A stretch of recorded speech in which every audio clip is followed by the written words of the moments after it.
America व्यापार कराराचा विरोध, पीक कर्जाची माफी आणि किमान आधारभूत किंमत कायदेशीर हमी यासारख्या विविध प्रलंबित मागण्यांसाठी शेतकरी संघटनांनी आंदोलनाची हाक दिलेली आहे। पंजाब आणि हरियाणाच्या शंभू बॉर्डरवर पुन्हा एकदा मोठ्या संख्येने शेतकरी एकत्र आले।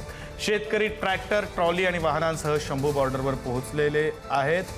तर शेतकऱ्यांचा दिल्लीकडे जाणारा मोर्चा रोखण्यासाठी हरियाणा पोलीस आणि प्रशासनाने शंभू बॉर्डरवर कडक सुरक्षा व्यवस्था तैनात केली। पीक कर्जमाफी, किमान आधारभूत किमतीसाठी शेतकरी हे आता पुन्हा एकदा एकवटलेले आहेत।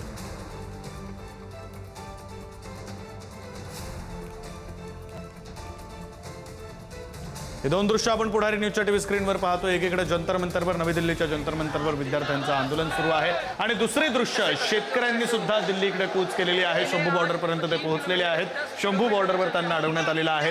काल दिल्लीनं मोठा जनसमुदाय पाहिला, या जनसमुदायाचं आंदोलन पाहिलं, त्यांच्यावर लाठीचार्ज सुद्धा करण्यात आला। विद्यार्थ्यांचं ते आंदोलन आणि दुसरीकडे शेतकरी सुद्धा आता दिल्लीकडे शेतकऱ्यांनी कूच केलेली आहे।